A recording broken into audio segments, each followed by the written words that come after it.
I wanted to give an example of using Bayes' rule and going through some of the probability um, so you can see how it works, and an example that you have some feel for what the answer should be.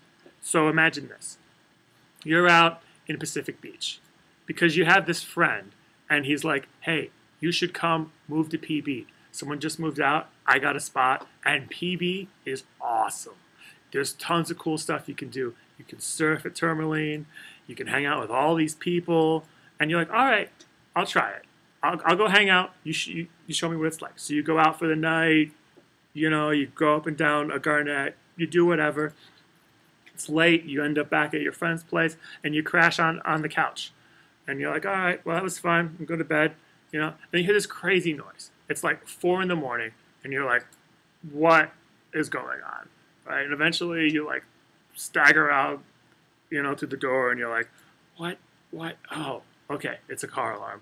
And you're like, okay, well, fine. It's 4 in the morning. I don't care. I'm going to go back to bed. So you go back to bed. All right? And then like an hour later, you hear another car alarm. And you go outside, and you're like, really? Seriously? And it's some other car down the street. And so you're like, well, all right. And then, sun comes up, morning rolls around. You run into your friend, he's having a coffee, having a good time. You're like, look, dude, I am so not moving here, okay? I've about had it with these car alarms. And it's not so much the noise, that doesn't bother me. I can get earplugs, it's not a problem. The problem is, if people are gonna steal my car, I'm not gonna live here. I like my car. I need my car. I can't have guys coming in. Oh, with my Honda, I got things to do. My new friend's like, no, wait, hold on, bro. It's cool. It's cool. First of all, everyone's not stealing cars all the time. Okay? No one ever touches my car. It's fine. I don't know what your problem is. No one's going to take your car. And plus, how good do you think car alarms are? So this number is actually hard to get. I tried to Google for it and I couldn't find it. But you think about it, at least for my experience, the alarm in my car is actually pretty good. It doesn't go off when a trash truck drives by. On the other hand, if I forget to turn off the alarm and I go back with my friends and I start putting stuff in the back seat, it rings like every single time. And it's like, I'm like, really? And I gotta find a little switch and push it, So let's give it the benefit of the doubt. Let's say, you know what? I think most of the time, car alarms actually work. Okay. And let's think it's a really good alarm. Let's say it only makes one mistake in 100 times. So that 99 out of 100 times when you hear the alarm ring, someone's actually trying to open up your car. And then you say, okay, look, I think car alarms are pretty good. Mine's pretty good. And I hear them all the time. People are stealing cars all over the place.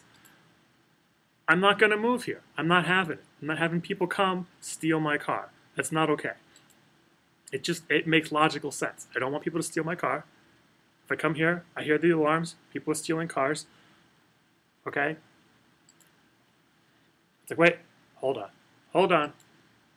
What's the chance that your car's gonna actually be stolen in San Diego? Let's figure it out. So you can actually get this number from the police. So they publish theft reports. It turns out that in 2010, that there were 12,436 car thefts. Is that a lot? I don't know. You got to figure out how many cars there are in San Diego. The Bureau of Labor Statistics says San Diego has 1.8 cars per household, which is actually less than the national average. And the census tells me there's about 1 million households in San Diego. So if I multiply those, I get this estimate of about 1.9 million cars. And so when we divide the number of cars that are stolen versus how many cars there are, it's less than 1%. There's a low chance that your car will be stolen. These are the actual numbers, So your friend's like, look, I Googled it, I checked. Less than 1% cars get stolen. You don't have to worry. It's fine. Okay. But you're not having it. You're like, look, yeah, I understand that. But right here in PB, I hear alarms go off every night. It's not cool. And your friend's like, wait, hold on. Now you have this error with statistics. This is what the title of this talk is. It's called base rate on neglect. He's like, you have this. We decided the probability that you hear the alarm going off, given that someone is stealing your car, is actually very high. You think most people have alarms that work very well. But that's not the number that you want. This number says if someone steals your car, then you hear the alarm. But you want to flip it around. You want to know if you hear the alarm, you want to know if people are actually stealing your car, given that you hear the alarm. This is a different probability than hearing the alarm, given that someone's stealing it. This is a mistake that people make far too often, and it's important to get it right. And so your friend's like, look, I'm going to convince you to move to PB. We're going to have to use Bayes' rule. Check this out. What you have is not what you need. We need to flip it. And your friend's like, okay, look, you want to assume that everyone has a really good alarm. I'm not sure, but fine. We'll just take that. We'll plug it in. 0.99. If someone's trying to steal the car, the alarm goes off. Fine. And then we checked and we saw, using the actual numbers from the police, that there's less than a 1% chance that your car gets stolen. And so the only thing we need to figure out for Bayes' rule is the chance of hearing the alarm go off at all. Now, you hear the alarms going off all the time. If you didn't hear one today, you probably will hear one by the end of the week. So we want to know what this probability is. And here there are two possibilities. There are two things that could cause the alarm to go off. One is the alarm goes off because someone is actually stealing your car. But it can also go off for some random reasons. That's that because we assumed the alarm was really good, that's that 1 in 100 chance that the alarm goes off and someone's not stealing your car. The alarm goes off because it's too sensitive, and so it went off because the trash truck walked by, or because someone's dog barked at it, or because all of the other things. It's a little too sensitive, and sometimes it makes mistakes. And again, we assume this is a really good alarm that makes one mistake in 100. So we have to combine these. This is the sum rule. So we take both of the possibilities that could cause the alarm to ring, and we add them, and we have to multiply the probability that the car is being stolen or not being stolen. First, we plug in the numbers we have. We have the probability that the alarm goes off, which we got from assuming that everyone has a very good alarm that makes one mistake in 100. We need the probability that someone is stealing your car. We get that from the police. That's actually less than 1%. These last two we don't have, but we know that probabilities sum to 1. So we have the probability of these things happening. The probability of these things not happening is 1 minus that. So that the probability of the alarm going off ends up being 0.16. Let's check this and see if this number makes sense. This is the probability that you hear an alarm ringing. It's the combination of these two things, like we saw from that sum rule. It's the probability that it went off randomly, plus the probability that it's being stolen. Now, there are 1.9 million cars in San Diego. If we multiply this out, that means you'll hear 30,743 alarms. That's a lot of alarms. You didn't hear 30,000 alarms this morning, but it's because the car theft rates, that number we divided, is reported annually. So what we just calculated, this is the number of alarms that you hear per year. And so if we divide that, that's 85 alarms per day. And if you think about how the cars are spread out in the city, it means you might hear, depending on where you are, 2 or 3 alarms going off per night. If you live in a place like PB, in particular, if you live like downtown, it's more dense. There are more people, there are more cars. You're closer to more cars that you can hear. So the fact that you hear 3 or 4 alarms going off in the night has something to do with the fact that you're just close to a lot of cars, and 85 cars are going to ring every day. So now let's go back to Bayes' rule, combine what we had, and see what's the probability that people are actually stealing your car when you hear the alarm ring.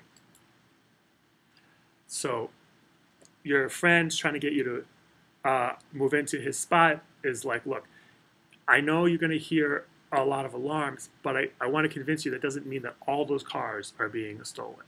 You heard 3 alarms last night, didn't mean that 3 cars got taken on our street. You can look, they're all still there. So now we go and we plug these numbers in. Another way to think about what we did, we couldn't use Bayes' rule directly because we didn't have the probability of the alarm going off. But we knew there were 2 possible causes. The alarm either goes off randomly or the alarm goes off because there's a theft. We add them to get the probability that the alarm goes off, and that this probability doesn't depend on the causes anymore.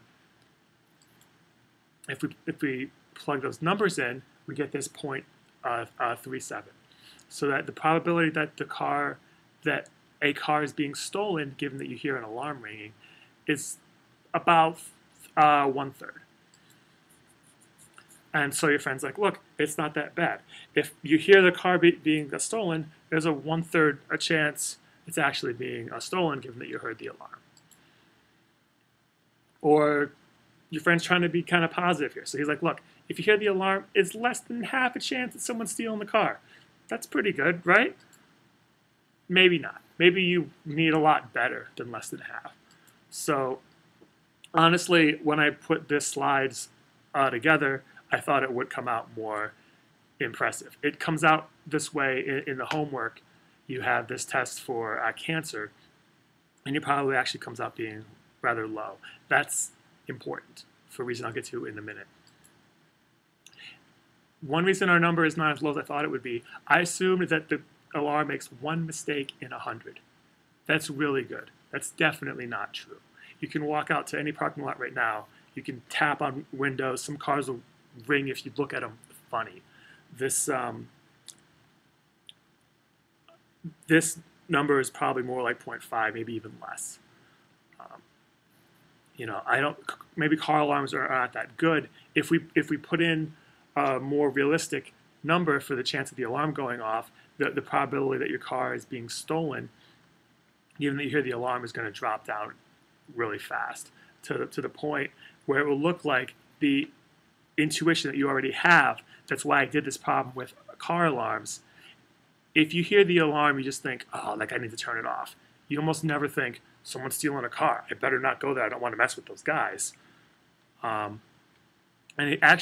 This number that we assumed, if there is some way of measuring how many alarms go off during the day, you could do this yourself. If you start keeping a notebook, you could go back and just rearrange the formulas and figure out what this number really is. And if you do that, please tell me, because I really want to know. Okay, and so this is partly an example to help with the homework. It's also because I want to get the point that this might be the most useful fact from this class.